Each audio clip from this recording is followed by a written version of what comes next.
should be a reader and have access to all the resources that it takes for them to have those high-quality learning experiences.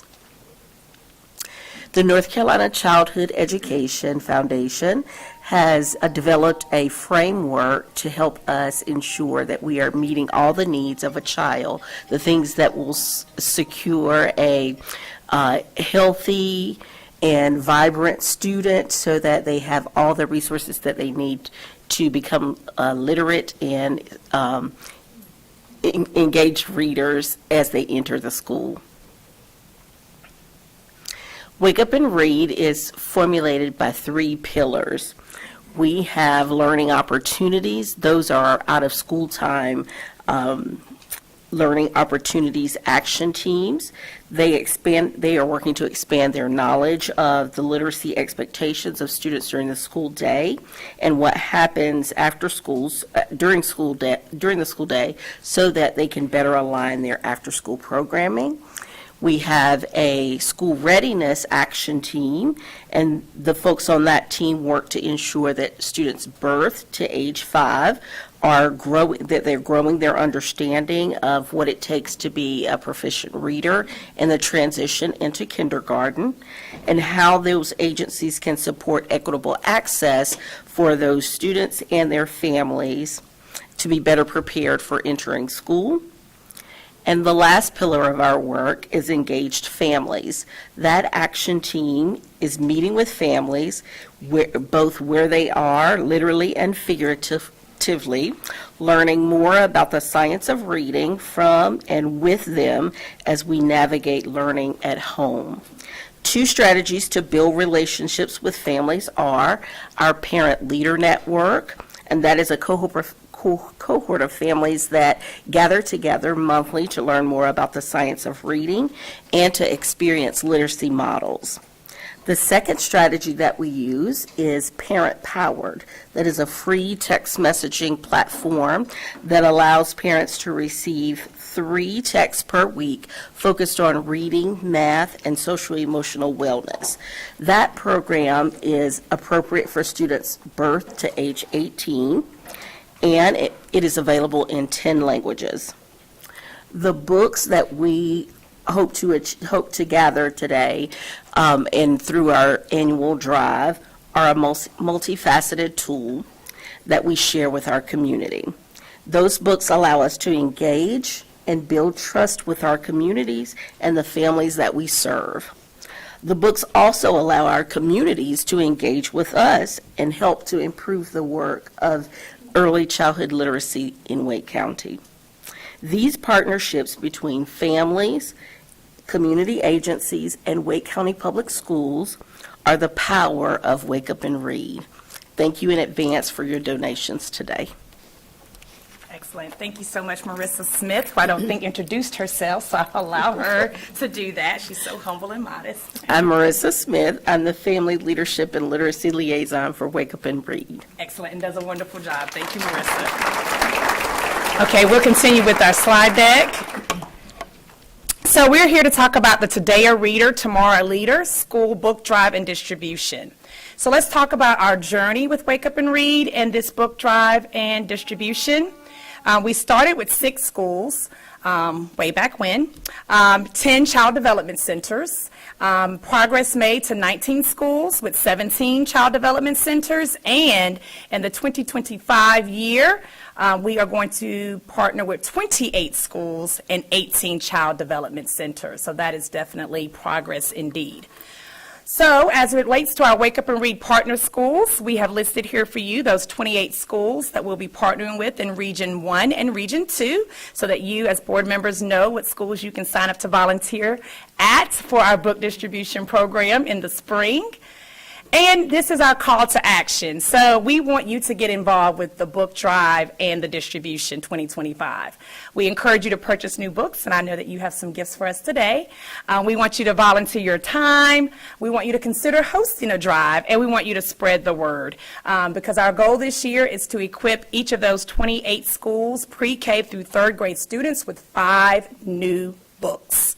In order to accomplish that at those 28 schools, we need a total of 56,000 books, of which we are about at 6,955. That's why I have Marissa. Thank you, Marissa. 36,955 books. So we need your help, and we need the community's help. So we are here with a call to action, and we want to go ahead and ask that you pass down your books that you are donating as a part of that wonderful drive, and your commitment to Wake Up and Read and childhood literacy development here in Wake County Public Schools.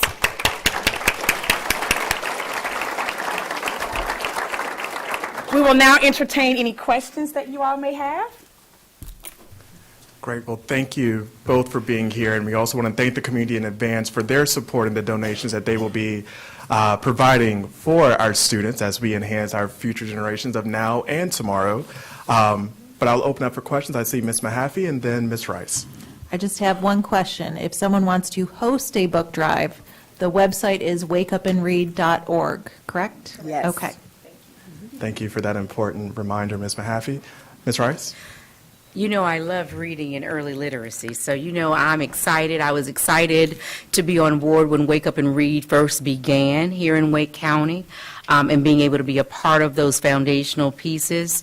The one question that I do have that I would love for parents to better know is, how can parents get access to the parent-powered? Because I know that, I remember when it began, and it was, it's a very important tool that families can use for 0 to 5, or as you said, to 18. And so how can we get access to that?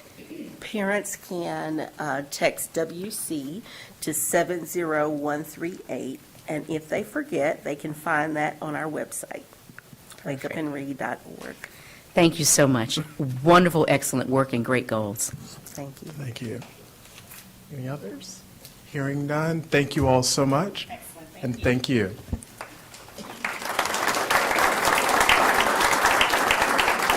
So we have 2 recognition items that will be honoring some of our teachers, which we are always great. So I will turn over to Dr. Matillo and Dr. Karen Sumner for this next recognition item. Dr. Matillo? Great. Thank you, Vice Chair Swanson, members of the board, Superintendent Taylor, and all the guests behind me. We do have 2 recognition items this evening. I want to start in a minute by introducing Dr. Karen Sumner, who is the Deputy Executive Director of the National Center for Advancement of Teaching, commonly known as NCAT. Dr. Sumner will briefly celebrate the additional achievements of one of last year's Diane Kent Parker winners. As you will recall, Wake County Public School System each year during our banquet recognizes 4 first-year teacher award winners. So tonight, we will recognize one of those winners. I do want to thank Keith Richardson, principal of Knightdale High School, who is with us to help us celebrate this evening. So at this time, I would like to turn it over to Dr. Sumner. Good evening, board members. Dr. Taylor. Would Peter Westerbeek please come forward at this time? On behalf of the North Carolina Center for the Advancement of Teaching, it is my privilege to announce that Peter Westerbeek has been selected as a finalist for the NCAT 2025 Burroughs Wellcome Fund North Carolina Beginning Teacher of the Year Award. This recognition highlights Mr. Westerbeek's exceptional contributions to the teaching profession and his remarkable impact on the students and community here in Wake County. The Beginning Teacher of the Year Award was established to celebrate the creativity, resilience, and dedication of first-year teachers across North Carolina. Each year, more than 7,000 new educators enter classrooms statewide, and this award honors those who exemplify the best of the profession while addressing the unique challenges of beginning teachers. Peter Westerbeek will be attending a week of professional development with his fellow finalists in a few weeks. On March 27th, NCAT will celebrate all finalists at a recognition event on the campus of UNC Greensboro. At NCAT, we are committed to advancing teaching as an art and a profession, and we are thrilled to celebrate Mr. Westerbeek as a shining example of this mission. Please join me in congratulating Peter Westerbeek on this outstanding achievement. We are pleased to provide you with this certificate, recognizing you as an NCAT 2025 Burroughs Welcome Fund North Carolina Beginning Teacher of the Year finalist. Please stand.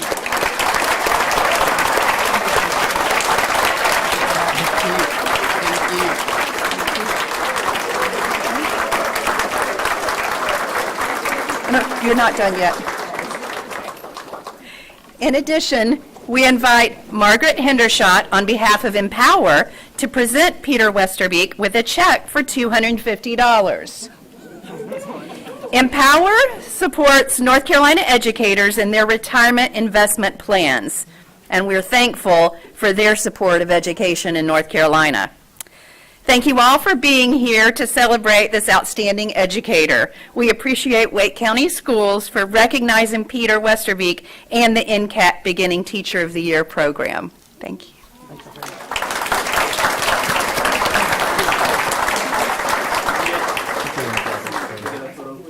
Oh, yes, yes.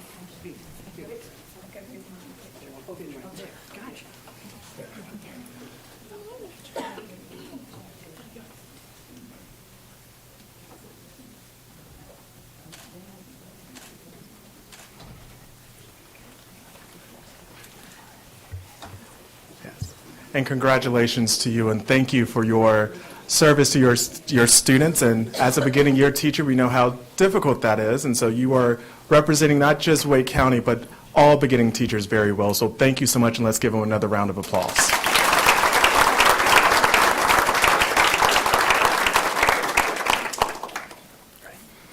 It's my pleasure to bring the second recognition item this evening. We have our 20 Wake County Public School System semifinalists for Teacher of the Year. These semifinalists were nominated by their schools and selected based on a portfolio and video submission. We know how hard teachers work. We're thankful for all of our teachers who participate in this process, and we are excited to recognize these semifinalists tonight. To help it sink in a little bit, we have over 11,000 teachers in the Wake County Public School System. To be sitting here as one of the top 20 is truly an honor, and we are happy to spend a little bit of time recognizing them this evening. Each semifinalist will receive their very own personal Chromebook, compliments of Lenovo, as well as an engraved award. The Chromebook is yours, guys, on the side, not the system's. So awardees, when I call your name, please come up to the front and be greeted by Dr. Taylor and remain up front until all recipients have come forward.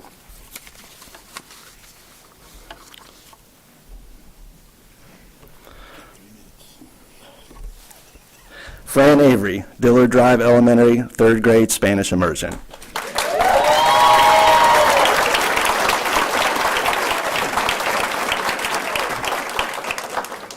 Maureen Bard, Lead Mine Elementary, 3rd grade teacher.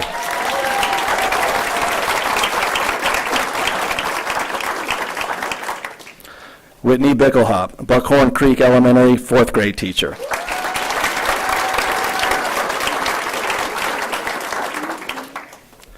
Candy Blackman, Creech Road Elementary, 3rd grade teacher.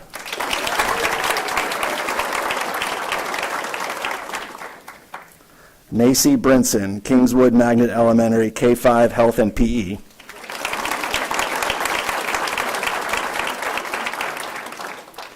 Brandy Garrett, Millbrook Magnet Elementary, 3rd grade teacher.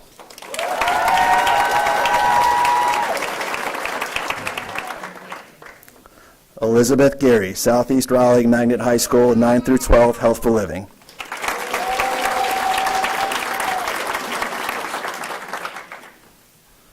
Lori Gazelle, Davis Drive Middle, 7th grade math teacher.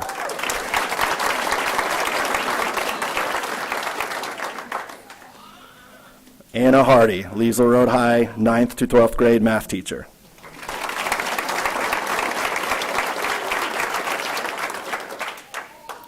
Trevor Harris, North Garner Middle, 6th grade science.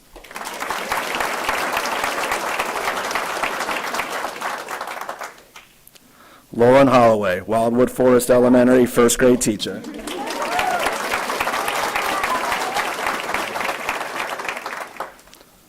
Rebecca Hauer, Oberlin Magnet Middle, art teacher.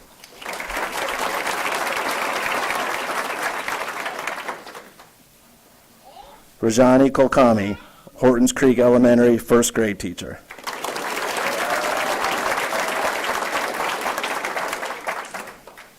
Chrissy Minnick, Balcom Elementary fourth grade math and science.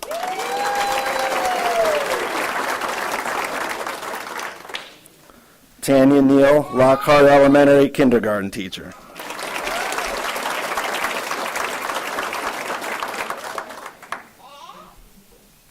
Lori Newhouse, Woods Creek Elementary second grade teacher.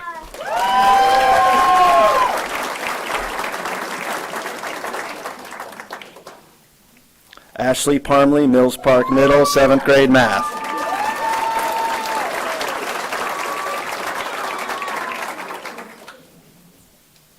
Shirley Pyun, Mills Park Elementary, K-5 Music and STEM.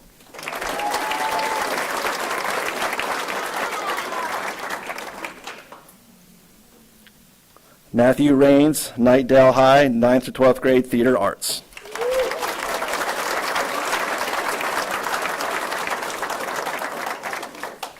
And Allison Tonelli, Hunter Magnet Elementary, special ed CCR teacher.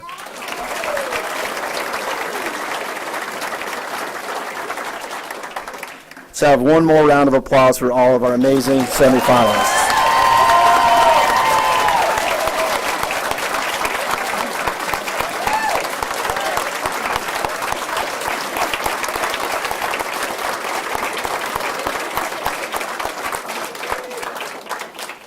And teachers, if you'll turn and face the board to receive greetings and congratulations from Vice Chair Swanson and any other board members who would like to share them. Great. Thank you, Dr. Mantillo. And thank you all for being here, and congratulations to each of you all for being named semifinalists for Wake County Public Schools. This recognition is a testament of your dedication, your passion, and the lasting impact that you have on your students, your families, and the communities that you all serve. You all are heroes and sheroes to so many students, and you're shaping their futures in ways that will be remembered for days and years to come. So your hard work and your commitment to excellence makes a real difference every day. So on behalf of the Wake County Board of Education, we are grateful for your work. We thank you all for the hard work that you do each and every day, and congratulations on this well-deserved honor. Let's give them another round of applause.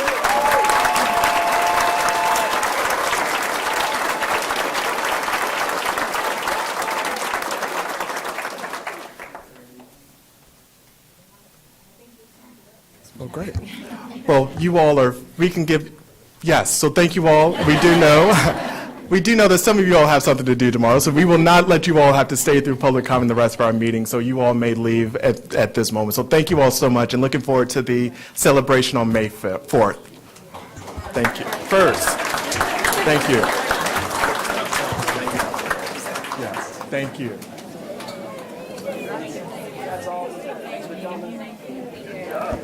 So we'll go for a brief recess for the room to clear out.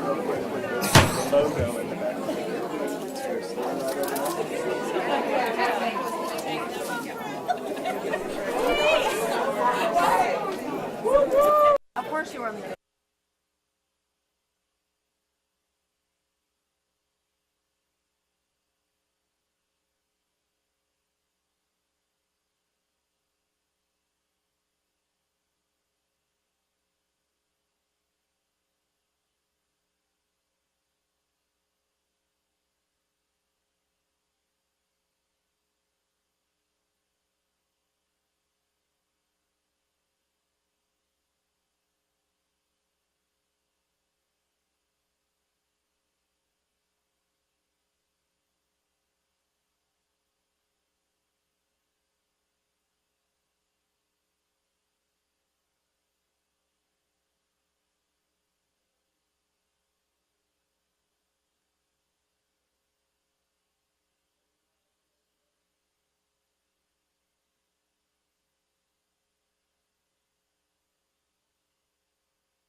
All right.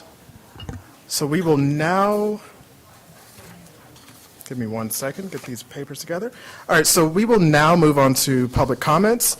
Speakers commenting on items on tonight's agenda will be heard before speakers commenting on all other topics.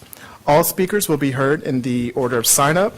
Only the person speaking at the podium will be allowed to stand. Again, all attendees that are not speaking are to remain seated. Concerns relating personnel or student matters may be addressed through the applicable WCPSS personnel, the grievance policy, or any other applicable policies. In the interest of maintaining civility and decorum, speakers are encouraged to address their comments to the Board of Education and must refrain from personal attacks and insults directed at the board, individual board members, staff, or members of the general public. Please remain at the podium during the time. Any materials that you would wish to share with the board, please hand them to our board attorney, Mr. Malone, either before or after your comments. During public comments, you may speak up to 3 minutes. Please note that the microphones are adjustable. When you begin, the green light at the podium will illuminate, showing that you have 3 minutes. Your 3 minutes has begun, followed by a yellow light.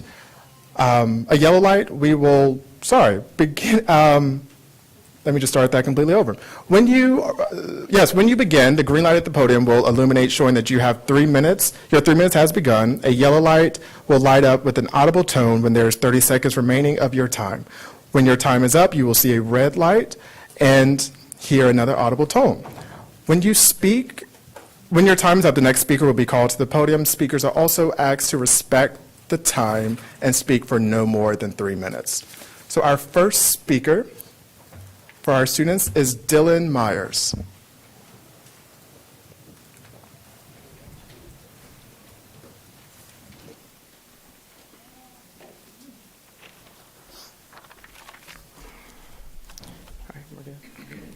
Hello, members of the board. I'm Dylan Myers. I go to Heritage High School. I'm in the 12th grade. I'm here to address concerns about the future of education in our district. In 2023, House Bill 187 was introduced in North Carolina, aiming to restrict discussions on race, history, and other sensitive topics in the classroom. While it didn't pass, it's important that North Carolina and Wake County remain proactive in protecting academic freedom, ensuring historical accuracy, preventing censorship, and supporting our teachers. These are the key issues I would like to discuss today. It is vital that Wake County protects academic freedom in public schools. House Bill 187 wanted to restrict discussions on sensitive issues like race and gender. While it may have intended to prevent discomfort, such as restrictions could silence important conversations in public schools. Teaching about history in modern society requires honest and open discussions. Wake County should encourage educators to teach difficult topics without fear of censorship or political influence.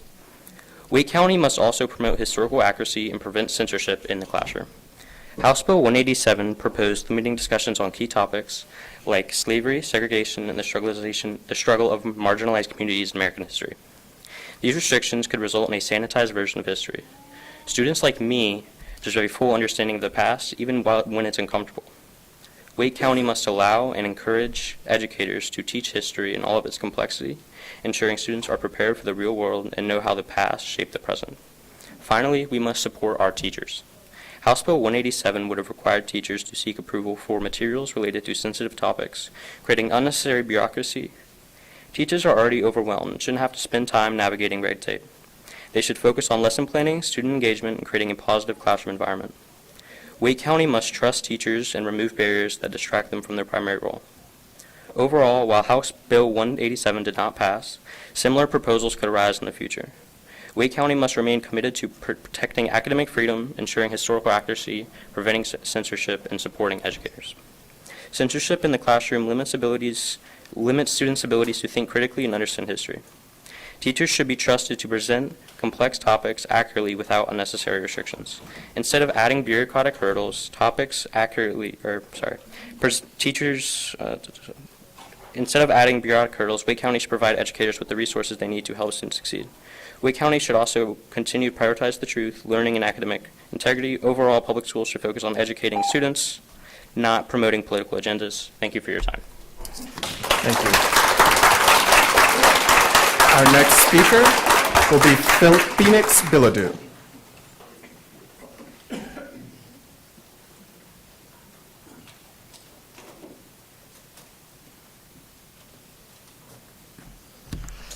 Good evening, board members, and happy March. I'd like to read you a poem, one I'm sure that you've all heard before, but I've added my own twist at the end. First they came for the communists, and I did not speak out because I was not a communist. Then they came for the socialists, and I did not speak out because I was not a socialist. Then they came for the trade unionists, and I did not speak out because I was not a trade unionist. Then they came for the Jews, and I did not speak out because I was not a Jew. Then they came for me, and there was no one left to speak for me. Since they've been coming for the trans kids, and you haven't spoke out because you're not a trans kid. Then they started coming for the gay people, and you've yet to speak out because you're not a gay person. Then they came for the immigrants, and you didn't speak out because you're not an immigrant. Now they're coming for the elderly and the disabled, and you're not speaking out because you're not elderly or disabled. And soon they'll come for you if they somehow haven't already. And your complacency will have done nothing and no favors because nobody will be left to speak for you, and you know darn well they would have. So I have a question for anyone who thinks this may be directed at them. What are you going to do when we're all gone? What are you going to do with your privilege you were so painstakingly born with when there's nobody left to look down on? Maybe you should think about how you could use that privilege to defend those less fortunate than you before the target is placed on your back. Thank you. Our next speaker is Mahi. What's your? Can you pronounce? Viramashini? Yes. Please correct me at the mic. I'm so sorry.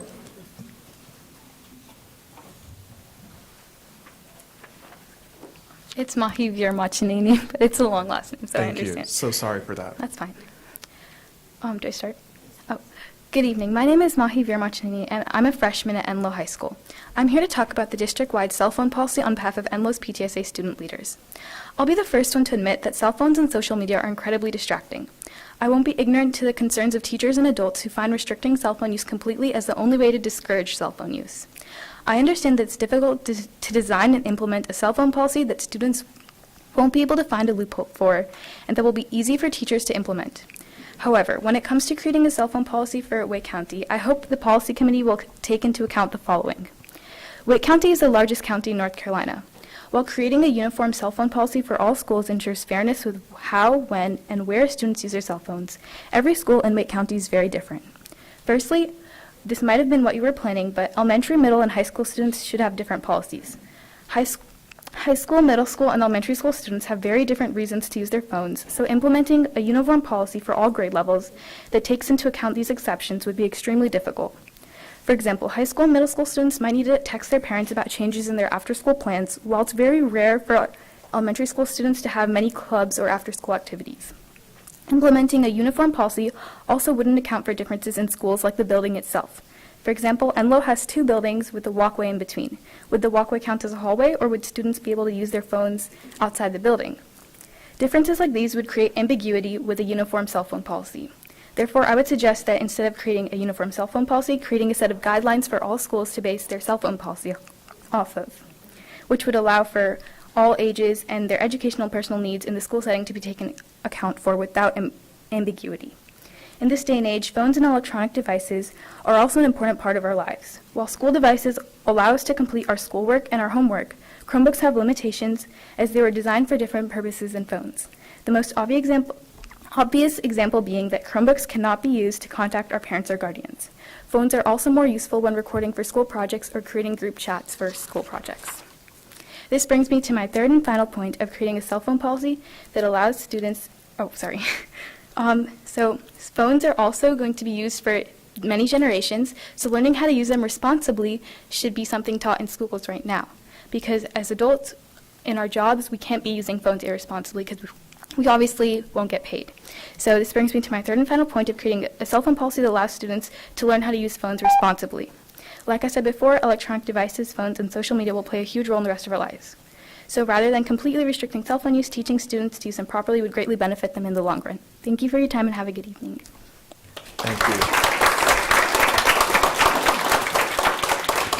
And I apologize for butchering this name in advance. Our next student speaker is Kriti Porkle. Please correct me. I'm sorry, what is your last name? Pokral. Yeah. So sorry. I do apologize in advance for mispronouncing any name, so please feel free to correct me at the mic when you start. Thank you. I have some materials that I can. You can- Can I email it to Mr. Sure. Yeah.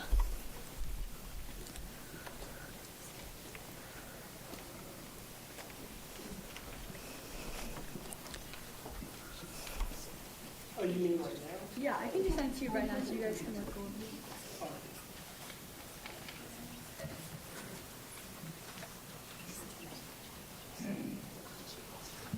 Would it be easier to start your remarks and then email it afterwards? Yeah, I just thought it might be helpful for you guys to see what I was talking. Okay, sure, whichever. Whichever for you guys. It's up to you. Oh, okay, then I guess I'll take it and I'll email it afterwards. Okay. Good afternoon. My name is Kriti Pakrel, and I'm a senior at Panther Creek High School. And over the past several weeks, students from across Wake County have worked together to draft the Green New Deal for Wake County Schools Resolution, a student-led research-backed plan designed to address the challenges our school district faces due to climate change. This resolution includes SMART goals, specific, measurable, achievable, relevant, and time-bound actions that would make our school more sustainable while also saving money. And some of the key points included are switching to LED lighting, which reduces energy costs while lowering emissions. And I would just like to say that if we had LED lighting, the flickering of that specific light bulb would not be as consistent, and the lighting in this room would be better. If this is what we have in this building, which is used for school board meetings, imagine how bad it is in schools. And another point is upgrading HVAC systems to improve air quality and student health, which I know some schools in Wake County have had issue with and has led to early release due to their being overheating. Another point is investing in solar energy to create long-term savings and make our school more energy independent, and expanding the climate education so students are prepared for the growing green job sector, developing a climate disaster plan so that schools are prepared for extreme weather events that are becoming more frequent, especially in Wake County. And we have not just created this resolution, we have actively tried to engage with the Wake County School Board. We have attended previous board meetings, spoken during public comment, and sent numerous emails to board members asking to meet and discuss this resolution. Many board members have not responded, and the few who initially replied ignored our follow-up emails requesting meetings, and even the board members who agreed to meet did not show up to our scheduled virtual meetings. Only one board member, Mr. Sam Hershey, has actually met with us virtually, and he has engaged in discussion about potential edits to help get the resolution passed. And while we appreciate his willingness to work with us, one board member alone is not enough. We need the entire board to acknowledge our work and commit to action. We have shown up, we have done the research, we have put forward real solutions that benefit student, staff, and the district as a whole. Yet the school board has failed to engage with us, and this resolution is not just about the climate. It's about student health, school funding, and our future. We deserve a response, we deserve action, and we will keep showing up until the board listens. Thank you, and I'll email that to you.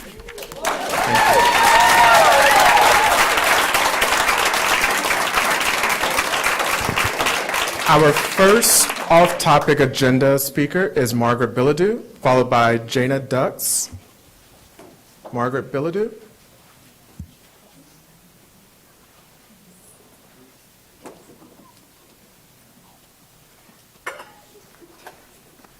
Good evening, board members. I am not nearly prepared, but go ahead. I was going to come in and talk tonight about kind of the direction of our public schools, and we've talked about vouchers, and the board has come out speaking against vouchers as a whole. And one thing that I've talked about, and a lot of people have come here and talked about, is the impact that vouchers have on special education services.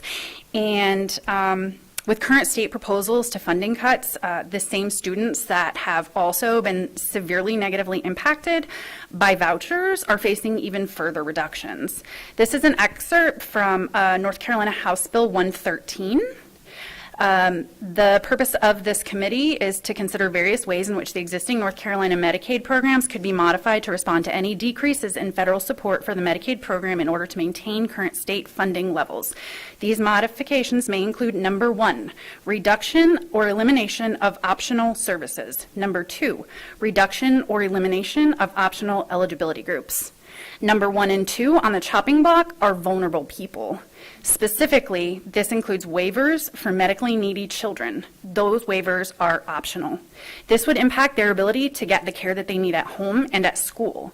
Funding for their needs and services so that they can be supported in their own homes and communities rather than in institutions. As the parent of a child who would have historically been provided services in an institution, it infuriates me to repeatedly hear the false premise that vouchers are for special education students and meet their needs. This is a lie, whether intentional or not.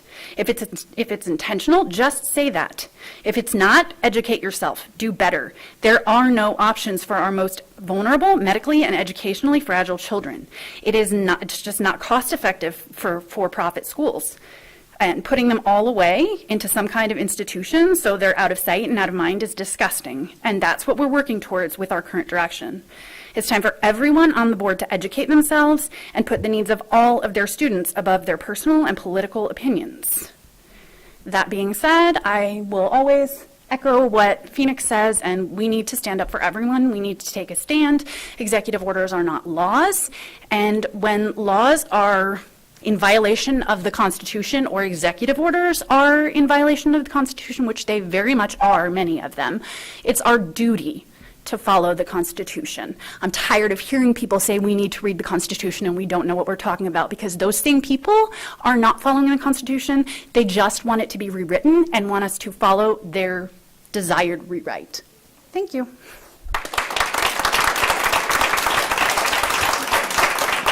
Our next speaker is, oh, there you are.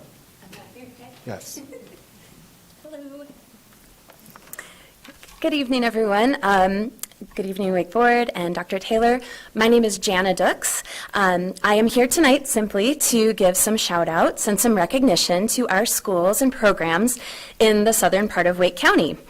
I'm here as a parent of 2 students attending Wake County Public Schools and someone who is very involved with PTSA. Sometimes in all of the noise of current events, the louder voices trying to grab attention for the sake of fear, the positive everyday stories and the reminders of how great our public schools are get lost. So I'm just here to remind us of how lucky we are to witness the role that our public schools play in the lives of our students and families. There are so many moments of impact and success, examples of community and connection, and proof of how incredible and inspiring our public schools are. For example, shout out to Holly Grove Middle School, home of some of the hardest working educators and administrators and support staff. They walk in daily to meet the needs of our students where they are, and they help them each grow and find success. Our Bulldog students understand that their learning and belonging in our school is of highest priority. It's a privilege to have these folks in our community. The same can likely be said of our campus neighbors, Holly Grove Elementary, as well as other area schools like Buckhorn, Lincoln Heights, the Herbert Akins Road Schools, Holly Springs Schools. There are actually too many fantastic schools in Wake County to list them all tonight. But an extra shout out to, now that I have a high schooler, our Fuquay-Varina High School and Holly Springs High Schools. The educators and support staff there bring their passion and guidance to our students who are nearing their launch into adulthood daily. The amount of patience and dedication that they bring to their classrooms and clubs is remarkable. We're very, very thankful for them. I want to make a note, just recognizing various programs and enrichment opportunities at these schools as well. I've gotten to see firsthand inspiring talented band instructors, their marching band programs. They currently are challenging their students to prepare for MPA performances, science Olympiad groups who are creating and competing, multiple clubs that are sponsored by our staff in this area. In addition to their classroom responsibilities, they are dedicated to giving our students opportunities and leadership. And our coaches who, in all the different sports seasons, understand the goals of teamwork. Oh, shout out to our drama and visual arts teachers and programs as well. Finally, I'll use my last seconds here to encourage everyone in Wake County, all of our families, to celebrate the ordinary wonders that happen in our Wake County public schools every day. Check in with your schools, ask them what they might need. It might be boxes of tissues, and it might be our voices. High fives to all of the PTA and PTSA members in Wake County who are willing to walk the walk and show up to support. Thank you. Thank you. Our next speaker is Eric Shepard. Eric will be followed by Joseph Deaton.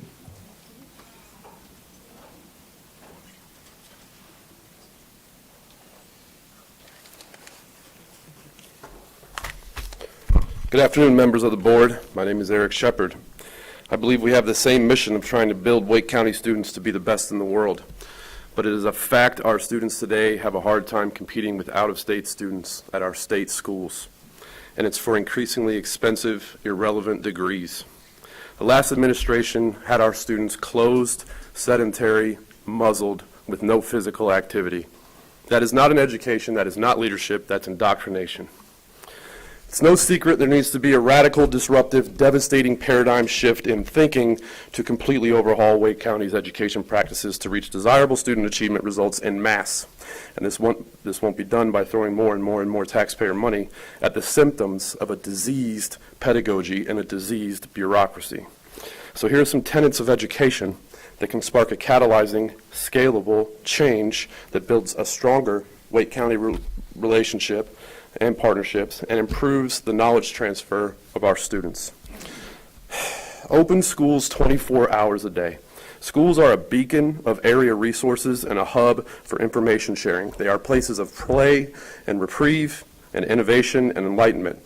They are most important institutions in our communities, and they close at sunset. So our students are met with closed doors in times of need. School complexes should be 24/7 city parks with playgrounds and lit-up ball courts and on-demand resources because children and communities learn through play. Harness technology. If the school system is printing anything, there's a better way.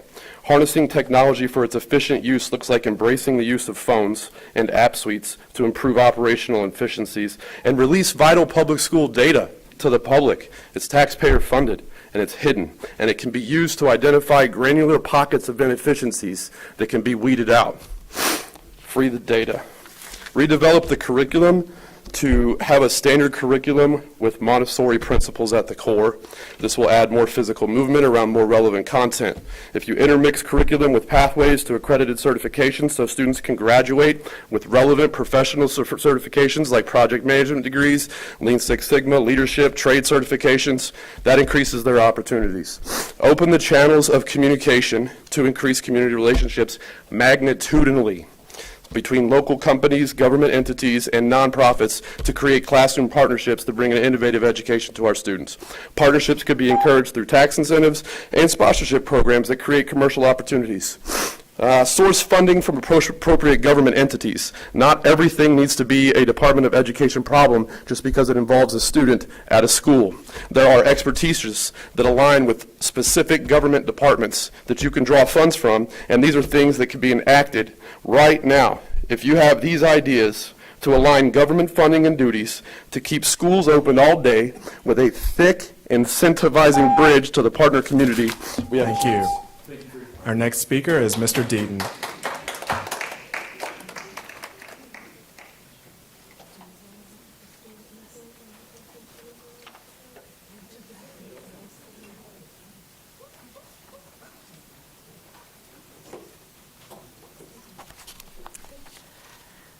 I have protested the promotion of gender identity and social transition in schools, not because of any ill will towards transgender persons, but exactly the opposite, because this is causing terrible harm.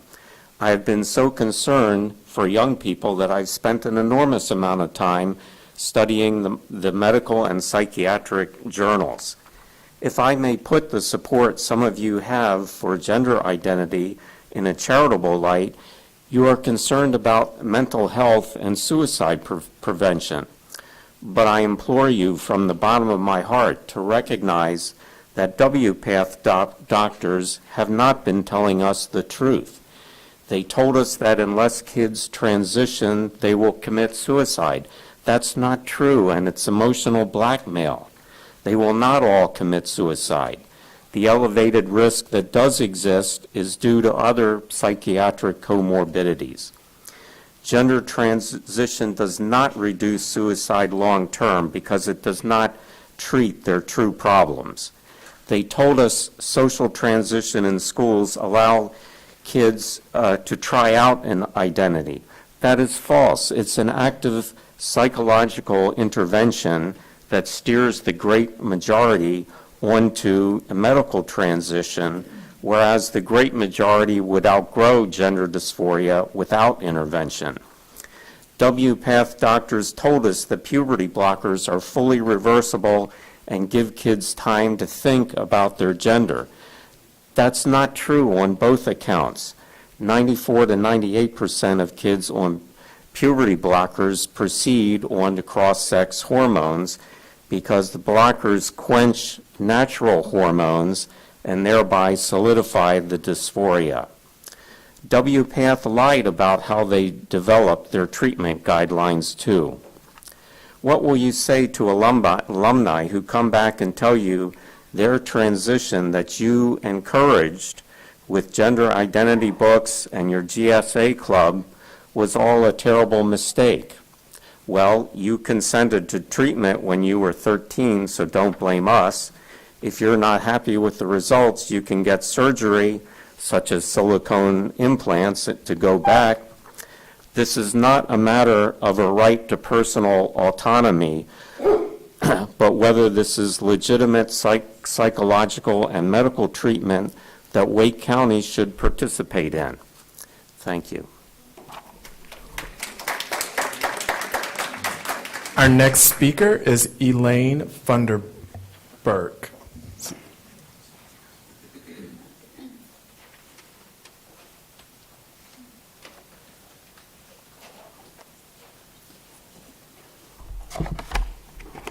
I just wanted to express my gratitude to this board. I know that what you're doing is work. It's hard work. I tasted that a little bit when my father was a chairman of the school board in Union County many years ago. So I really appreciate what you do. And I have a great appreciation for the public schools, and I am here to express some of that. And I want to thank you, Dr. Taylor, for your comments on the speech you gave last week about safety in schools. You said that that's the number one priority of this school system, and that comforts me. It gives me hope that my grandchildren and children will be fine in the public schools. But you also said that if children are afraid in the public schools, if they are fearful and don't feel safe, then they can't focus on instructions. And so therefore they can't learn. So we've got to make our schools safe. And I'll just share with you a couple of experiences I had as a substitute teacher. I taught school in Cary High School to begin with after I got out of college. But a number of years ago, I started back being a substitute teacher. And I worked with at-risk students in one of the largest high schools in the county. And one of the experiences I had one day opened my eyes to the real problems with some of these young people in our schools. I was locked in a classroom with 5 students. 3 of them were in a gang. 1 of them had committed murder. I don't know how that child ended up in a public school. And 1 had brought her scissors to school that day to get even with somebody like her mother did on the street. And so I got to talking to them and listening to them, and I said, well, you know what's going to happen to you, don't you? Well, I did ask the boys that were in the gang, 3 of them. I said, what do you do in your gangs? And they said, we rob houses in North Raleigh. And I said, well, you know what? You know what's going to happen to you? I said, you're either going to get killed or you're going to prison. And by the way, I did prison ministry for 5 years, and I worked with all kinds of women. But anyway, they said, well, that does not matter to us, whether we get killed or go to prison. They said there is no meaning or purpose to our lives. Isn't that a sad commentary for children, that they don't have any meaning or purpose to their life? And then the Wake County Schools had a drug bust in connection with the Sheriff's Department, and they arrested a large number of students a number of years ago. And I happened to be in the superintendent's office that day in the board meeting when he told them what he was doing, that he was expelling them. And I said, well, what are you going to do with them? He said, we're not going to do anything. Anyway, I'm sorry.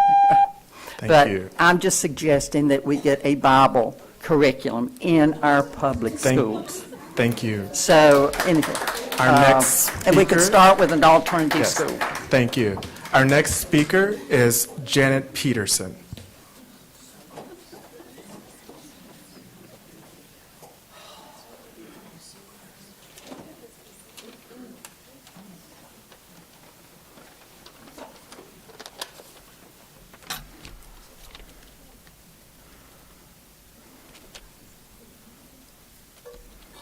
I was asked to read this letter from one of your educators that's currently teaching in Wake County. Over the past several years, I've had a handful of students who identify as trans, and I know that my coworkers have as well. We've always shown care and compassion to those students, and we're guided to have those students change in a single-gender bathroom available to them during PE. It has never been an issue to use this procedure, and we protected the privacy of all students this way. To my knowledge, Wake County has not sent out any information to parents making sure they are aware of the Biden Title IX policies and how their child could be affected. I heard about it on social media, and in a meeting with Dr. Gia Hoke from the Office of Equity Affairs, she indicated that something would be sent out to parents. But parents that I know have not received anything.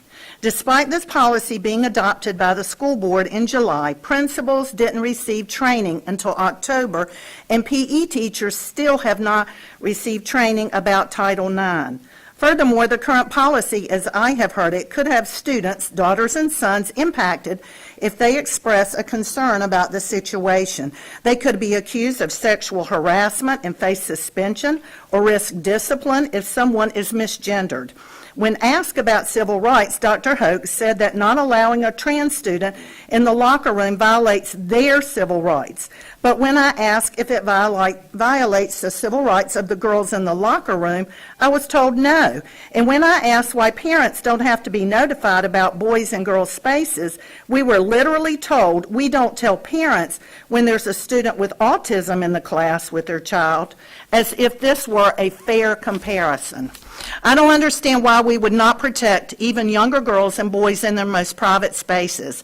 A girl should never have to worry that there would be a boy in their bathroom or locker room with them. Or boys should be put in a situation where a female in the locker room could be accused of sexual assault. Will you not change back when the administration changes? The NCAA has already reversed their locker room policies, thanks to Riley Gaines and other women.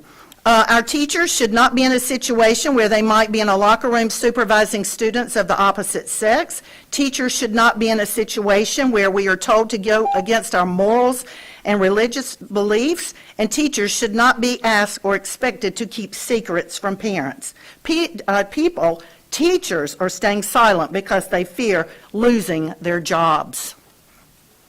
Please revert to the old Title IX policies.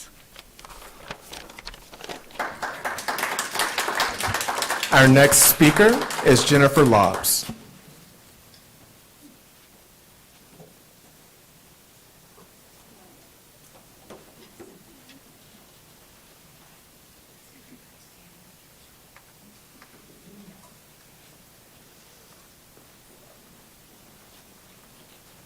Hello, my name is Jennifer Lobbs, and I am a proud parent of 2 children that attend school at Wake County Public Schools, and I am the spouse of a school teacher here, and I really want to applaud you guys. This has been a very challenging time, and it is difficult, and I just want to talk about a couple different things. One, I realize that there are a lot of threats that are coming from different sources. It is difficult for us as a community to figure out how to handle a lot of the things, because I do think that they do affect our students, our schools, our communities. One of the things that Mr. Taylor came into the school system with that I really stuck with is trying to reach every student every day. And I think another thing that struck with me that I pay attention to is I really think that every student needs to feel safe and loved or cared about. It's the connections that matter. I believe that you as school board members also have to interpret things, and you have to, like a camera lens, you have to zoom in and out with the micro focus of something and then come back out, because I think it is very complicated.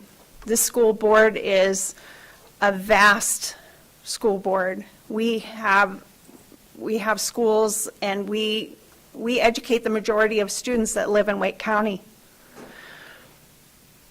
Now, I know that we want to reach every student every day, but we cannot.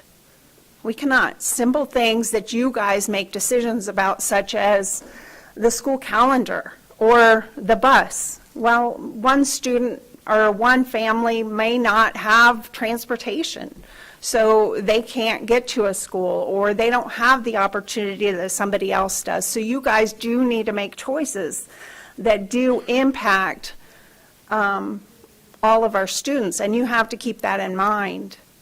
So the one thing that I want to talk about is school choice.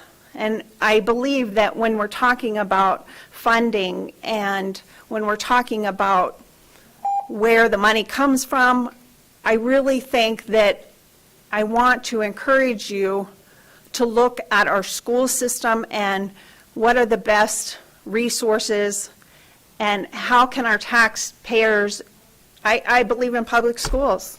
I think that the opportunity scholarships are not funding for all students. They're not a choice for most of the students, and in fact, that don't have resources. Thank you. Our next speaker is Elizabeth Norval. Elizabeth will be followed by Sarah Dickerson. I'm here to thank the school board for your service and for what you do. I especially want to thank those of you who are campaigning to maintain diversity, equity, and inclusion in our schools. I myself was born in South Africa. I attended an all-white school, and I had a very bad misconception of people of different races. It wasn't until I left South Africa and met black people and Asian folk and realized, wow, these people are intelligent. These people can communicate. I had such a bad idea of what different people were because of my schooling, because I was never exposed to somebody different. And so I applaud anyone who advocates for diversity in our schools. We are a diverse nation. We need to interact with people who are different. Equity. How could anyone be against equity? Giving people what they need to thrive. Treating people with dignity and respect. Inclusion. I'm a member of the Unitarian Universalist Peace Fellowship, and in 1994, we sponsored a refugee family from Sudan. We took the oldest boy, Muhammad, to, I forget the name, Brassfield Road Elementary School for his very first display of how the schools work. And the principal gave us a guided tour. The teachers greeted him with open arms. It was a wonderful experience. He immediately felt included, and he had a wonderful experience, still has a wonderful experience in Wake County Public Schools. We need that kind of schooling here, and we've had it, but we need to fight for it, unfortunately. So I also would like to advocate that we give our schools the funding they need. I'm a retired Wake County school teacher. I know how hard teachers work. They need to be paid more, and they need to get the funding they need to help students who come from backgrounds where parents have to work 2 or 3 jobs to make ends meet. Those children often have needs that are not met without specialized treatment. And so I advocate for that, and I abhor the fact that we are taking our tax dollars and using them to fund vouchers. That seems just so wrong to me. DEI spells God in Latin. Thank you. Our next speaker is Sarah Dickinson.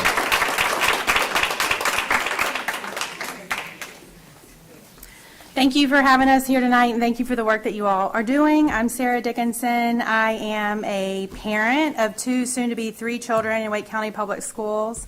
And I am someone that's deeply invested in the future of public education. I am very active on the PTA. I wanted to just say I appreciated Jana's comments to give shout-outs about positive stories and what's going on with our schools. We're seeing it day in and day out, and we appreciate all of the work that our educators are doing, and they give it their all.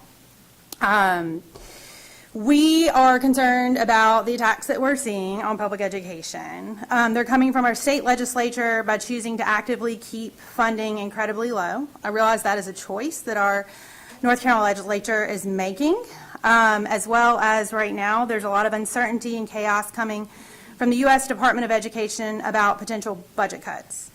We're concerned that our schools may not be prepared for what lies ahead, and that's not because of our teachers or our students, but because of the deliberate policy decisions in this state to dismantle public education in favor of privatization and political control. Recently, North Carolina House of Representative Julie Von Hafen was quoted in a NBC News article sharing her concerns that North Carolina is not ready for the impacts of federal funding cuts. When asked if legislators were preparing to react to changes in federal funding for public education or how to deal with a shifting civil rights violation enforcement framework, Representative Von Hafen stated, absolutely not. She went on to say, in North Carolina, we're at a really precarious point in our state funding. The loss of federal funding would be really devastating. It's kind of a perfect storm right now, she said, because last year we greatly expanded our private school voucher program. We're all aware that North Carolina's per pupil spending is 48th in the nation, and that if we were to bring North Carolina up to the national average, that would be an additional $4,867 to spend per student. The lawmakers that we know are pushing for distractions, but the crisis is here. The funding cliff is real. We've seen that with the expiration of pandemic-era relief funds. My middle son lost his favorite Spanish teacher. We can't fill that position. And about $50 million was spent in 2024 going to private school vouchers. We understand that Wake County Public School System currently receives $200 million, or about 13% of its budget, from federal dollars. And our state has sadly proven that they're not going to prioritize funding public schools over the private school vouchers. We understand that $11 million of federal grant money for hiring and training teachers has already been cut. Wanted to hear more about how that's impacting Wake County Public Schools. We have concerns that should the U.S. Department of Education decide to give that money to states as a block grant, how's that going to impact our schools? I have a couple more things to say, but I wanted to say in conclusion, how can we help? How can we help to continue to advocate for public schools in Wake County as parents and as concerned citizens? So thank you, guys.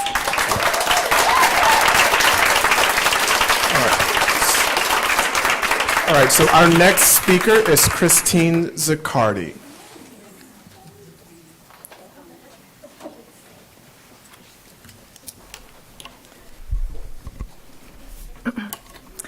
Good evening, Superintendent Dr. Taylor, board members, staff, and community members. My name is Christine Zaccardi. I'm the librarian at Farmington Woods Elementary School, and I'm here tonight to talk about the importance of funding our school libraries.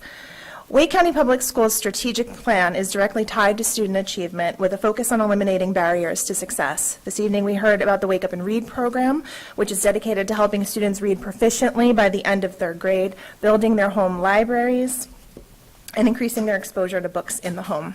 We know that reading proficiently by the end of third grade is a huge indicator of future success, including high school graduation and college enrollment. With our strategic plan aimed at reaching a 98% graduation rate by 2028, 90% of students meeting or exceeding grade level proficiency, and 90% of our schools exceeding the statewide average for growth, it only makes sense that we should be looking to create a sustainable model for funding our school libraries that serve all of our students within the district.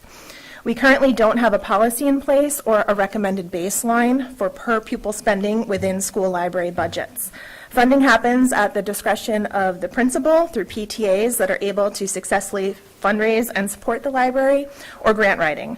Many librarians are faced with having to choose book fairs in order to raise money to purchase new materials, which is not best practice. Selling books to students in order to earn back a small percentage so we can purchase books to make them freely available to all is a complete contradiction to the purpose of school libraries and is not a sustainable model for funding. What we need is reliable funding coming from schools that have already received money for instructional materials from the General Assembly. That fund, Fund 2, already exists in our schools. This isn't an ask for finding more money during a time when budgets are slimmer and cuts are pending, but an ask for an allotment to be made, a line item added into already existing budgets that would direct funds to the school library each year. There are many districts that already have a formula for per pupil spending, such as Durham and Chapel Hill Carborough schools, for example. With the average price of a library book costing $21, even asking for about half of that, $10 per student each year, would help to increase the average age of our collections. The current guidelines from NCDPI for school library collections are no more than 10 years old for an outstanding collection, 12 years for developing, 16 years old for minimum, and 17 years old for below minimum.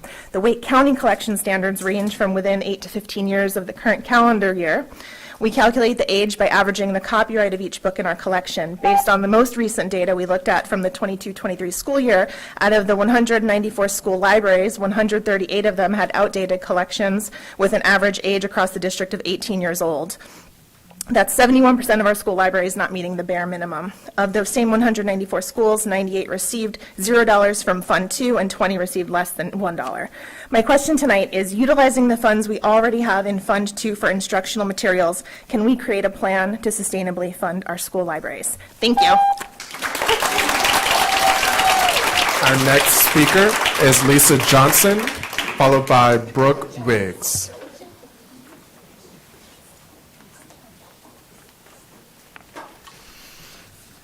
Good evening. My name is Lisa Johnson. I'm the Executive Director of Bright Links, an organization that serves highly gifted and twice exceptional students.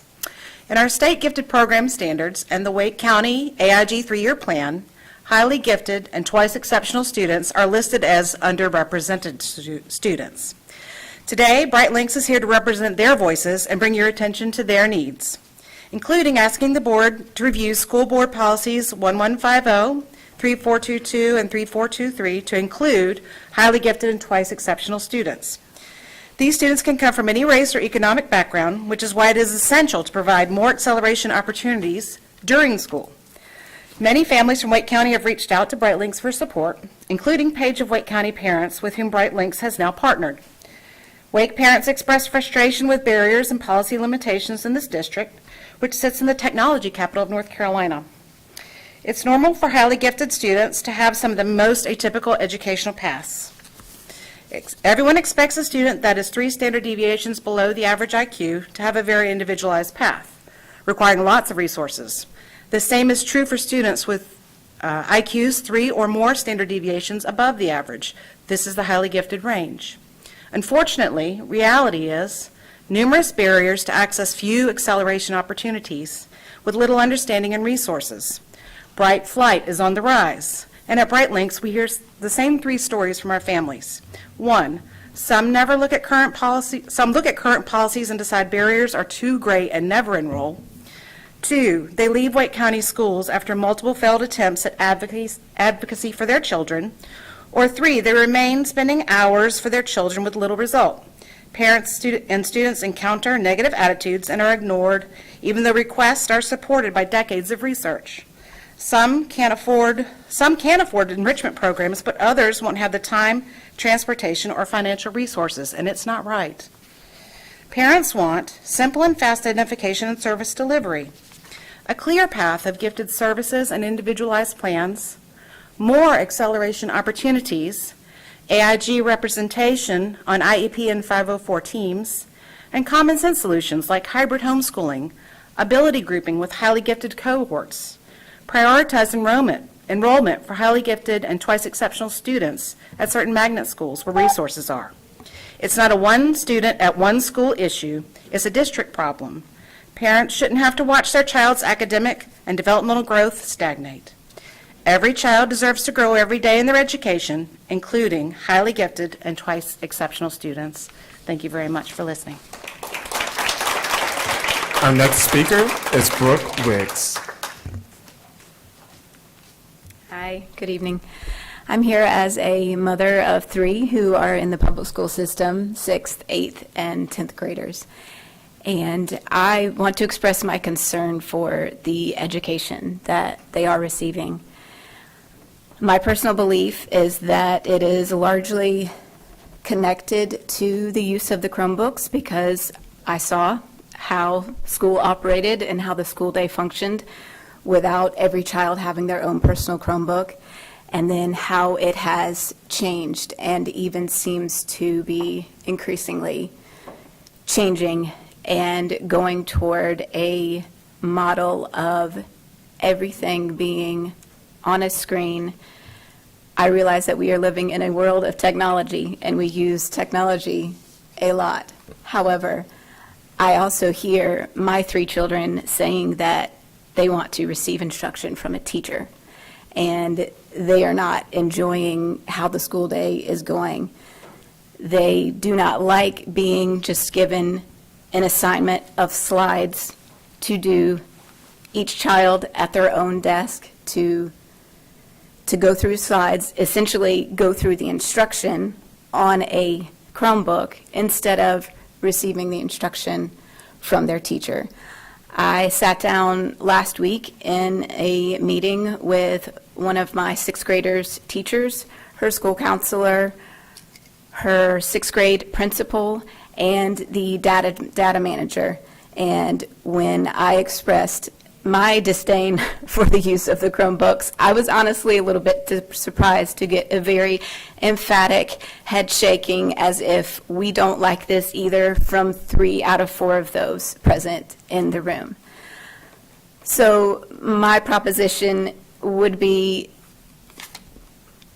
investigate this further. Maybe it is something under investigation. I just wonder how many teachers are not enjoying this somewhat new system of learning and education. One of the reasons I was there at the school was because my 6th grader was involved in chatting during school, during class, on her assigned Chromebook. Kids know technology better than we do. They're going to be able to find a way around it. My high schooler talks about how they sit and watch movies, and it's accepted, and the teachers know about it, and no one does anything to stop it. But it is now being investigated at my 6th grader school because they realized what an issue it is. They have actually taken Chromebooks and are going and looking into these conversations that these kids are having that are spanning 45 solid minutes of class time where they're just back and forth in Google Slides where they have found ways to chat with each other. So, thank you. Our next speaker is Cecilia Joyce, followed by our last speaker, Richard Bridgers.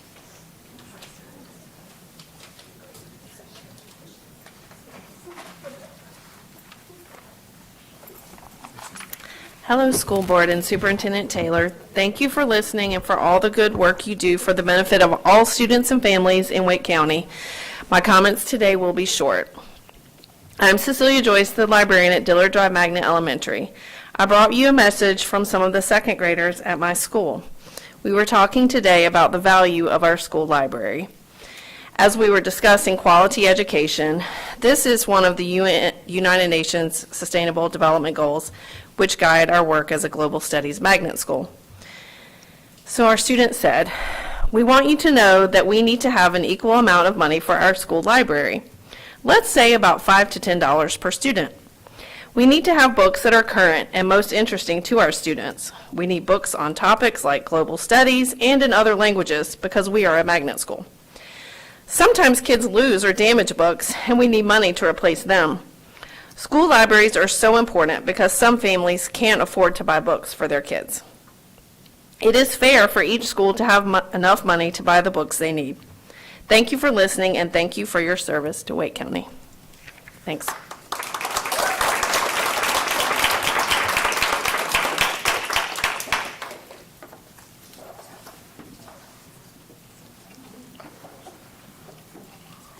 Good evening. Before I begin, I would like to voice my support and to the students who came up and spoke. They were courageous, they were relatable, reasonable, and innovative. And please, take the time to respond to their emails. 20 minutes out of your day to talk to students who are trying to get across an important message. That's the bare minimum for school board members, in my opinion. Now, the reason I'm here tonight is because on Friday, February 28th of this year, a substitute teacher at South Lakes Elementary School grabbed my son in an aggressive manner. I reported this incident to the vice principal the day of. He assured me he would have a prompt investigation and talk to my son. When I picked him up on Monday, that investigation had never happened.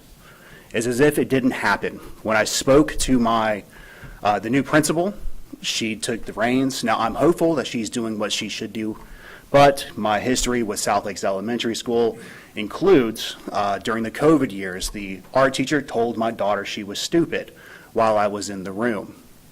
The principal said, "I've known that woman for years. She's taught for me for years. She would never say anything like that." During my son's kindergarten year, he was isolated on multiple occasions, the longest being about 4 hours without letting me know about it. When I told the principal I did not appreciate this, she blew it off. When I reached out to the area superintendent, their investigation was, I called the principal, she said that didn't happen. But now that I am here and physical contact has been made with my son, I ask that you take this very serious. And if the vice principal did not take the appropriate actions, file whatever form he's supposed to file, or report it in any way, shape, or form, I ask that you remove him from his post.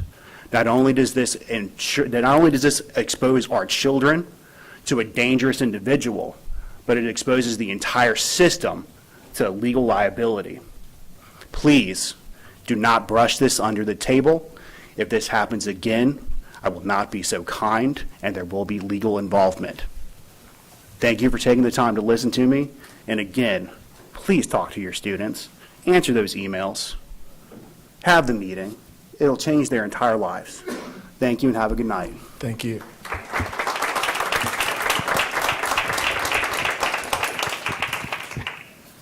All right, we will now turn to our information item, our superintendent's comments. Thank you, Mr. Vice Chair. First of all, it's National School Social Worker Week, a time to recognize our hardworking and compassionate school social workers for their critical support they provide for families and students in need.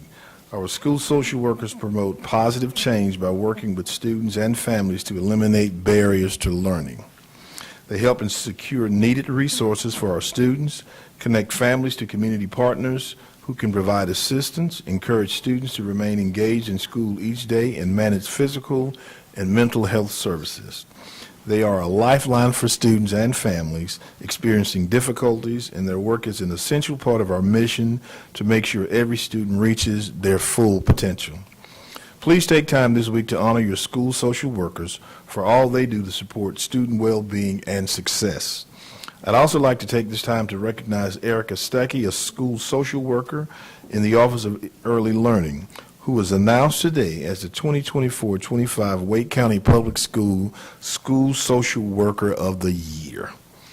Ms. Stuckey has worked for our district for nearly 20 years, and in that time has developed a reputation for going the extra mile for students and for families.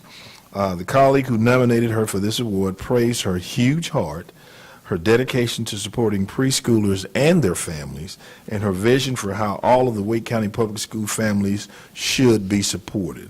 She spends weekends delivering supplies to families and makes time to support anyone who ask, not just pre-K families.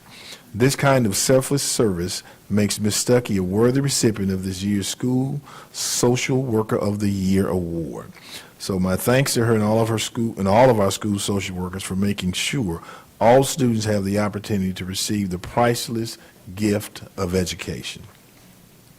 This week is also National School Breakfast Week, when we highlight the important role of school breakfast and what it plays in supporting both the academic and behavioral needs of our students. You've heard it said that breakfast is the most important meal of the day, and that is doubly true for our young people. A nutritious breakfast ensures students have the energy and the focus they need to engage in the classroom. This year's School Breakfast Week theme is Clue In to School Breakfast. Clue In to School Breakfast. Absolutely. Our Child Nutrition Services staff members will prepare special menu items each day of the week, such as Secret Agent, French Toast, and Whodunit Fruit Loops waffles. Man, I can get me some school breakfast, I'll tell you. It's a fun way to remind us all of the serious business of making sure all students are ready to learn each day. I'd also like to take a moment to thank everyone who took time to attend last week's State of the Schools address, as well as those who watch it online. I was told that we've had nearly 4,000 people to view our State of the Schools address online, and I'm just super excited about that. We were joined by hundreds of students, families, and educators and community supporters at Southeast Raleigh Madigan High School to celebrate our recent successes and to share more details about how our new learning model will improve outcomes for all students. The stars of the show were definitely our student performers who helped us bring the concepts of the new learning model to life. You can find a summary of the event on our website, and you can watch the entire presentation on your YouTube channel, including seeing the superintendent do the robot. We'll get into that. I can tell you it was an inspiring moment to take stock of the progress we have made in the recent years and to share with our community how we intend to build on our success. So again, my thanks to all who attended, as well as to the many folks who came together to make this a memorable evening and making it possible. Lastly, as a wrap-up to the Black History Month, I'd like to share the video recap of last week's Dare to Dream Black History Month program in Ligon Magnet Middle School. That event was late into the week, so we now have the video to be able to share that. So again, the uplifting event featured incredible performances by both students and staff. So let's take a look at the video.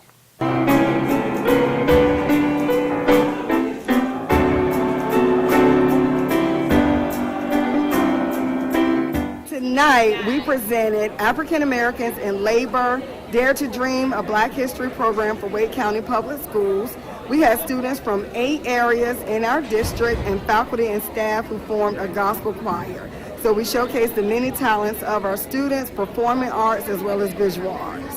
It means a lot to me to be able to express and show what my culture has done in American history, and show how not only people who look like me, but people of all cultures in America have both influenced arts, but also spoken word and different crafts that will be shown here tonight.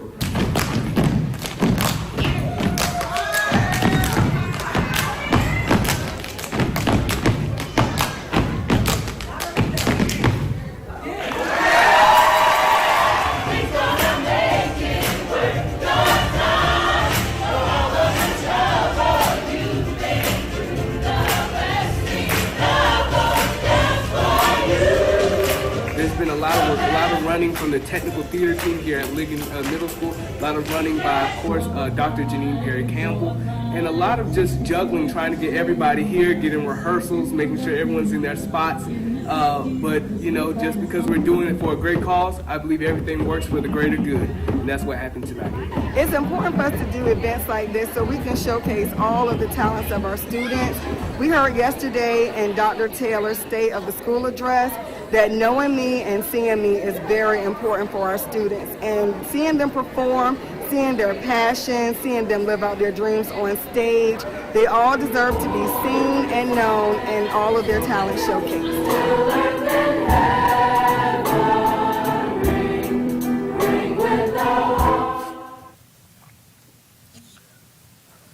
Thank you, Dr. Taylor, and thank you for giving us a recap of that great celebration. At this point, I will entertain a motion for the adoption of our consent agenda. Motion by Ms. Rice, Second. second by Ms. Mahaffey. All in favor say aye. Opposed, same sign. The ayes have it, and we will now move to our action item. Our first one is from the Chief of Schools, the naming of Wendell Area East Elementary Land Bank Site, E57. That will be presented by Mr. Carrozza. Thank you. Good evening. Staff is here for the naming of Wendell Area Elementary Site near Highway 97 and Marshburn Road. Staff brought this to you to the Facilities Committee meeting on February 11th, and then again at the board meeting on February 18th. At that time, additional feedback was requested, and we are here to share that with you this evening. A second thought exchange was shared with families after that first meeting. Board members were provided a link to that thought exchange, so you have it with you now. I will outline the information that was shared through that survey. A reminder, this information only includes the thought exchange from the second thought exchange we sent, not the first one. So in the second thought exchange, there were 380 participants, which generated 293 thoughts. There were 3,892 ratings, which comes out to about a little over 10 ratings per participant. The alignment was low, which means that you had thoughts that didn't kind of go with each other. They had conflicting thoughts. The top three topics, the AI-generated groups of thoughts, were one, naming controversy, educational environment, and name familiarity. Who participated? 62% of the participants were notified that they were a parent or a guardian. Community member was 41%, staff 7%, and student 1%. Where were the participants from? 89% of the participants said they were from Eastern Wake, which is Knightdale, Wendell, Zebulon area. 4% were from the Northeastern Wake, which is Northeast Raleigh, Rollsville, and Wake Forest area. And 3% from the Central Wake, which is Central and Southeast Raleigh area. The race and ethnicity of the participants, 57% shared that they were of white or Caucasian, 24% black or African American, 9% Hispanic or Latino. Then AI gives a summary of the feedback and all the data, and that summary stated the following. The responses to the questions about naming the new elementary school highlight several key considerations. Many respondents favored Lizard Lick Elementary due to its historical significance, community identity, and unique character, despite some concerns about negative connotations from the TV show and potential stigmatization. Marshburn Road Elementary is appreciated for its clear location reference and simplicity, while Fall Branch Elementary is seen as professional, pleasant, and nature-inspired. Overall, the importance of reflecting local history, community pride, and ease of identification are recurring themes in the feedback. The final poll for the three different names, Fall Branch Elementary had 23% of the vote, Lizard Lick Elementary had 52% of the vote, and Marshburn Road Elementary had 25% of the vote. Staff is now seeking a board vote for the for the official name of the E57 site. And I'll turn it over to you. Thank you, Mr. Carrozza. Thank you, Mr. Carrozza, and to your staff for going through this. I know it was a very interesting process. I know we had to reopen it because there were some errors, so I do want to thank you, and Ms. Parker, although she's no longer here, for her efforts into this. So at this point, staff is looking for a name, so I'm going to open it for a motion from the board, or unless there's any questions. So I've been thinking about this, and I think I have a compromise, since this has been so tight. We saw our last time and this time, is that we name the school Marshburn Road, and I'll have the mascot be the lizards, and I feel like that's probably a good piece. So I'll make a motion to that effect, Marshburn Road and a mascot of the lizards. So we have a motion by Ms. Mahaffey to name the school Marshburn Road with the lizard as the mascot. Make a motion to It's a close the second. motion. Wait, hold on. So we have a second by Mr. Hershey. Is there any discussion? Ms. Caulfield? So I've gotten a lot of feedback with this, and excuse me, I've gotten a lot of feedback with it, with mostly support, almost all support of Lizard Lick because of the history. And I think when we opened it up for the survey and we allowed the community to say what their choice was, we got 52% with Lizard Lick. So I'd hate to kind of go back on that after we gave them the choice of giving their opinion and then change it. Yes. Ms. Rice, did you have? Right. So I can appreciate the statement of my former member speaking. However, I do want to be mindful that the intent of gathering the information, from my understanding, was not to give the complete power of our community to name it. We took that as a piece of consideration, which was a very important piece to make a decision. We also received other information around what was most prevalent around naming of the school and other information. So our community engagement is always a critical piece and role of making a decision. However, we always receive other information and feedback from staff as well. And so I just want to, from my perspective as a board member, and my thought process is to clear up the understanding of the naming of a school within precedence of what we've previously done is not necessarily completely given to the community. And so, but it is a piece of a community input that is necessary for us to make the best decision for the people that we represent with the information that we have. And I'm just trying to make sure that I understand that, as that's what I understood when we had that discussion as a board member. I'm not sure if my other board members had that same understanding. And that is correct. This is the first time that we've ever reached out to the public for feedback on the naming. It's generally a staff recommendation. Yes. Yeah, I was looking at the feedback we got last time where Marshburn Road was the was the runner-up, which was, and I know there was initial concern between the two. So I figured it was a compromise. But how many folks did you say completed the survey this time around? There were 380 this second time around. So, and the school capacity would not be a lot more than that? That is correct. It would generally be somewhere, we're thinking, depending on the size, 616, 716 capacity. Do you have a follow-up? No. Okay. Mr. Hershey? When's the time frame for this school to even be planned, built, that sort of thing? It's a number of years off, right? It's several years off. If you're looking to delay the naming, we could do, no? Okay, good. No, but if we name Thank something you. now, it's not written in pen where if there's an outpouring of, closer, we're so far away. This is the first step. We'll do a lot of it. And if it needs to be revisited when I'm long after this, off this board, then that'll be fine. So I would I can't even think anymore. I'm ready to get to the vote. So I hear a call or question from Mr. Hershey. Is there any other?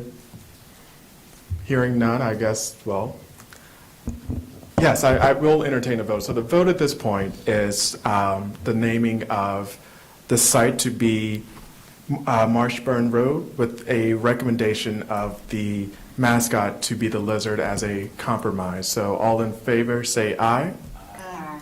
Opposed? Nay. So I believe that's a outdoor roll call to make it easier. Ms. Rice?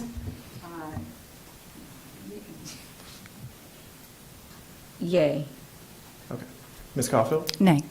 Aye. Ms. Gordon? Aye. Ms. Hershey? Aye.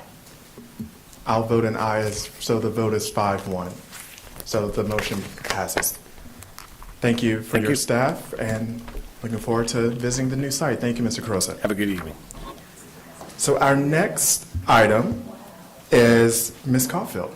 a letter of support, a letter supporting legal action towards Power Schools. I'll turn it over to you. Thank you.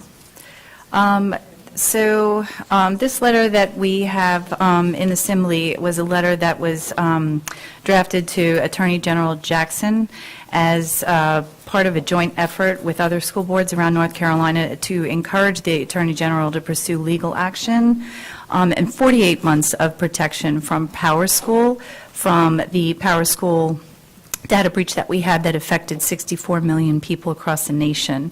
And I believe that it's well over 200,000 here in Wake County, if I have those numbers are updated and correct. So as anyone who has experienced any kind of identity theft or struggles, excuse me, knows that we have, your personal data being out there could be of real burden. So this letter was, I know it was edited a couple times because the first letter that was sent to the Attorney General, he in turn, with New Hanover County, he in turn did do a press release and said that he was going to, in fact, pursue legal action against Power School. So the letter is kind of edited a little bit, but still to encourage and continue in the joint effort to make sure that the effort itself continues so that we can give our teachers and our students some protection and assistance going forward for 48 months. Great. So I'd like to make a motion if we could approve the letter, but I did want to add one change in there in the second paragraph where it says we want to express our support for our investigation of this matter. And I was going to, instead of saying including the possibility, to add the words and encourage. So we did remove some, I guess, more, I guess I'll say forceful language towards the end that was really like trying to get them to understand the magnitude and to pursue it. But he already did a press release saying he was, so we kind of left that out. Great. So Ms. Caulfield's motion is to adopt the language, to adopt the letter and include some strikeouts of some language? Yes, to remove, include the possibility of, and instead use the words encourage. So I would like to make a motion that we approve this letter and allow the board to have it signed and send it off to our Attorney General. Okay, you've heard the motion. Is there a second?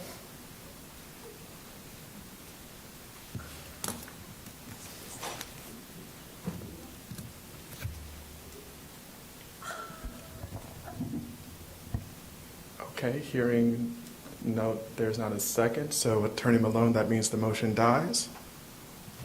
That would be correct, yes. Okay. Well, we will now turn to our board comments of the meeting. I'm sorry. Do you want to do the first? Nope, I'll get to that after that. So I'll kick off our board comments since our chair is not here. Dr. Taylor, thank you for highlighting the greatness that is happening in your State of the Schools address. It was a great way for the community to see me, engage me, hear me, and challenge me piece, and to highlight some of our great students' talents. So it was great to see my colleagues there. Also, hopefully, our two new retirees are not watching this meeting, but had a great opportunity celebrating the retirement of Dr. Sexton, who is now our former Western Wake Area Superintendent, and our former Chief of School, Chief Ellis. So hope they're enjoying the next phase of their retirement life. And as we are celebrating Wake Up and Read across America, I wanted to thank Ms. Barcelona for the invitation Monday to read to some third graders at Wilburn Elementary School. So looking forward to attending tomorrow's Pieces of Gold celebration and to highlight our great students as in the arts. So those are my comments. I'll kick it off to Ms. Mahaffey, and we'll just go in a circle. Ms. Mahaffey? I would like to thank the Cary Chamber of Commerce for hosting our principals for luncheon and recognizing that the work that they do, and happy International Women's Month. Ms. Caulfield? Thank you. I had the pleasure of meeting our legislators and advocating for our teachers. One of them was our representative, Erin Perret, to discuss some of our needs here in Wake County. One of them was to support the higher pay for our beginner teachers to start at $50,000 for all our teachers proportionally as well. I was proud to see that Representative Perret introduced the bill to support the starting teacher pay at $50,000, 5% for our non-certified staff and master's pay. Right now, we are at $41,000, and North Carolina ranks at 38 in the nation and 41st for the average starting teacher pay, yet we're the 15th largest in the nation.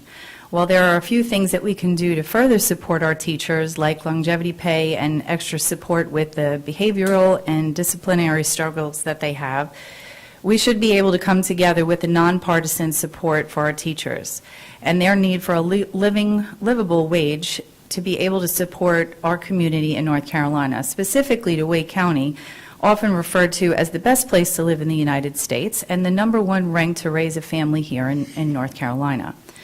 And I do hope the support continues to approve this bill for all of our teachers. Even further, I'd like to see the longevity pay return to our seasoned teachers because they are the most valuable for our students and our new teachers as they provide the support, expertise, and mentorship, which is invaluable. I was encouraged to see that Senators Lee, Bergen, and Barnes also introduced SB 55, the student use of wireless communication devices, and fully support this bill.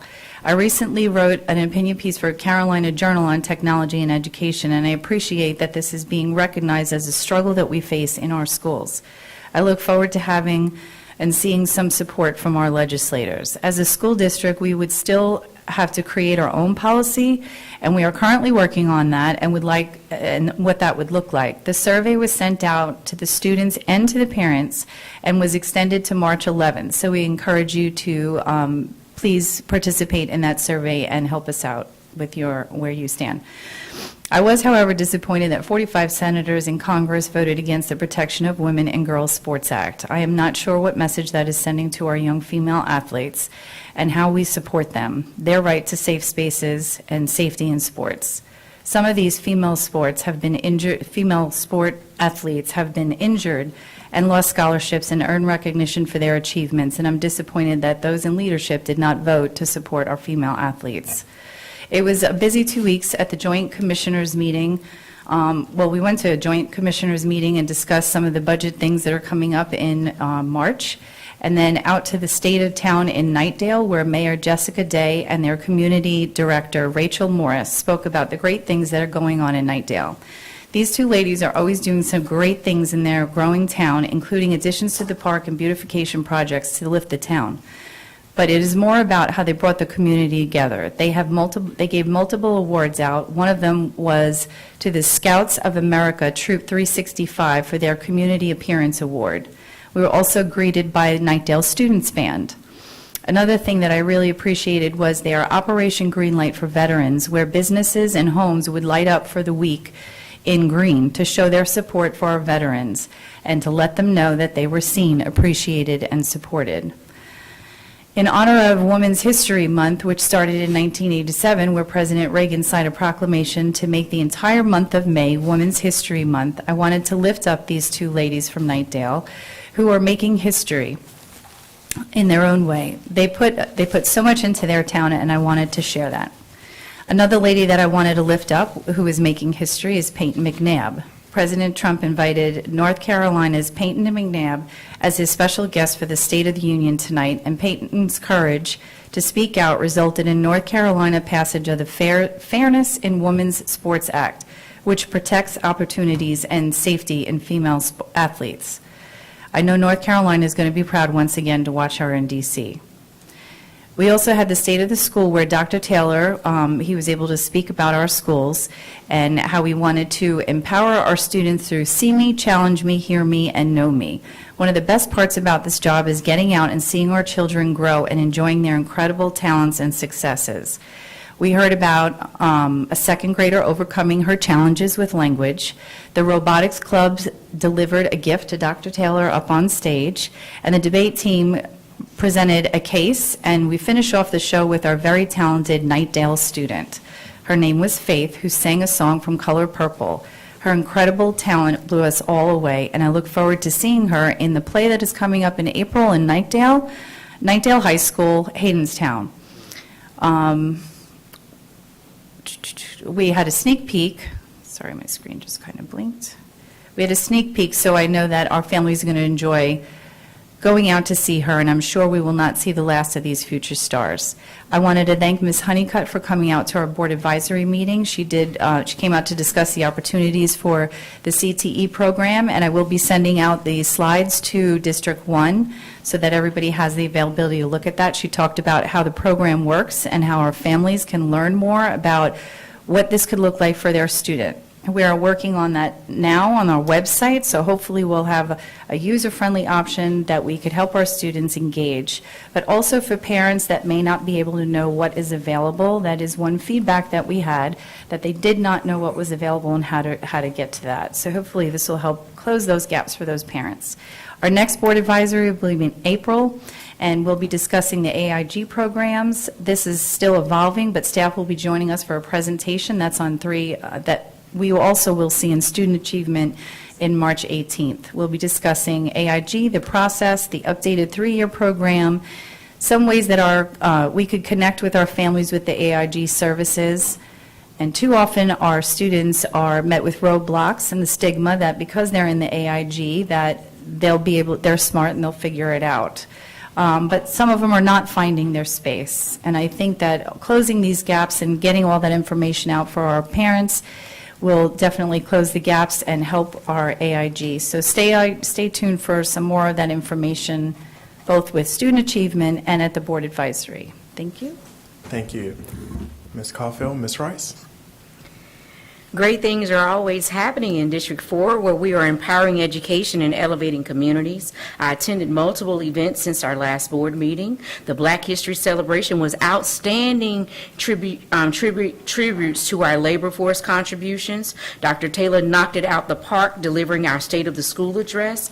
I must highlight and uplift the excellent framework for student-centered success led by Dr. Stacy Wilson-Norman and staff. Superb delivery on what See Me, Know Me, Engage Me, Challenge Me should look like.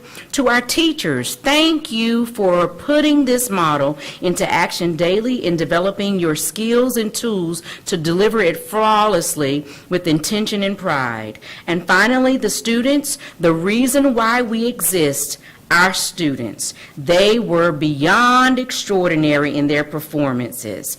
I also attended Raleigh Millbrink Apartment grand reopening of their community center. I engaged the families on how to access support within our district. Project Enlightenment showed up and supported families to share their continued support for early childhood education and resources. Other community partners attended, and all participants were well received by the families and wanted to engage more and ask for school-based support. Finally, our 8 dimensions of wellness focus on how we can improve connectivity and student achievement through social wellness 2 tips. Host community conversations and engagement events. Schools and Board of Education members can organize regular forums where students, staff, parents, and community members openly discuss challenges and collaborate on solutions, fostering trust and shared accountability. Second, we can create peer mentorship and support networks, establish student-led mentorship programs where older students guide younger peers, and staff community partnerships provide holistic support, ensuring every student has a strong social and academic foundation. Focusing on these suggested tips, I want to say thank you to parents and communities that participated in the Talking with T. Rice on Mondays at 12:15 and 12:45, focused on education wellness. Please know your voices were seen and heard. And finally, please join me on March the 10th at 6:30 p.m. With NC Representative Monica Johnson-Hausler, Councilman Corey Branch, Commissioner Tara Waters, and staff members representing each level of government, and a panel discussion on a Community Voices Town Hall on mental health and special education support. You can visit toshibarice.org to register so you can continue to empower education, elevate communities, so that we all can have positive and productive days. Thank you, Chair. Thank you. Coming around the table, we'll go to Ms. Gordon. Thank you, Vice Chair. March is a very busy month. I got to participate in Read Across America Week. The National Education Association celebrates children from all backgrounds reading from diverse books, and I got to read to the exceptional children's class over at Timber Drive Elementary. And I received several hugs. I also got to speak to Miss Bess, who is the school occupational therapist, and I got to witness her in action. And she also shared with me that her husband also, comes to the school board meetings a lot, and so I wanted to lift the two of them up who serve our county, both as educators. March is also Youth Arts in Our Schools Month, where we celebrate, advocate, and educate about the impact of arts education. Many thanks to Green Hope High School for sending me swag. I love swag. Green Hope's Advanced Theater Ensemble was chosen to move on to the Southeastern Theater Conference for their production of Anonymous, and they are currently raising funds for their journey to nationals through their silent auction, which you can support them at greenhopetheater.org. And I look forward to going to see their next theater production, SpongeBob the Musical. And finally, I would like to address the State of Schools address. I want to speak to the power of storytelling, and most importantly, the power of storytelling through those closest to the issues we face in public education. In my line of work, I have learned that storytelling is a bridge between understanding and action. Storytelling helps us build the connections between see me, challenge me, engage me, and know me by ensuring that students' voices are heard and that parents, educators, and the community see themselves as partners in student success. When we weave storytelling into our district's culture, we create a learning environment where every student is seen, challenged, engaged, and known, despite the circumstances. By working together, educators, families, and community members, we ensure that students are not just a part of the system, but at the heart of it. So today, I have an ask for students, parents, and educators. Students, what's your story? Don't be afraid to tell your story loudly and boldly like that courageous second grader did the night of the State of the Schools address. Families, what do you know about the story of your child's school, bus driver, cafeteria worker, school counselor, coach, or teacher? And educators, what spaces are we creating so that students and families feel inspired and safe to tell their stories? Thank you. Mr. Hershey will close us out. Thank you, Vice Chair Swanson. I'll be brief. Our District 6 BAC meeting will next be at Sanderson High School on March 24th at 5:30 p.m. We will be discussing the budget, since I believe that's coming to us next meeting, and there is a lot going on. I'm hopeful, and I need to find out who to reach out to about potentially getting a legislative update, if someone could be available for that meeting as well. And I just want to close by saying, as an elected member of a public school board and as a board, as we advocate for people in public service in our schools who do incredible work without any desire to become wealthy, that you don't go into public service to be rich and famous. I just want to acknowledge all the underappreciated public servants being fired at the federal level, largely without justification, without regard for the positive impact they have on our communities right here in Wake County and in our country. This includes, but is not limited to, scientists, air traffic controllers, veterans, wildfire firefighters, and many, many more. And I just want them to know that as a public school board member, elected official, I stand with them as they go through this totally unnecessary going-ons at our federal government level. Thank you, Vice Chair. Thank you. And at this point, I will entertain a motion to approve the HR recommendations. So moved. Motion by Ms. Mahaffey, seconded by Ms. Rice. All in favor, say aye. Aye. Opposed, same sign. The ayes have it. Now the moment we've all been waiting for, I guess. I will entertain a motion to adjourn. Motion by Ms. Rice. Seconded by Ms. Gordon. All in favor say aye. Aye. Opposed, same signs. The ayes have it, and we are adjourned. Thank you.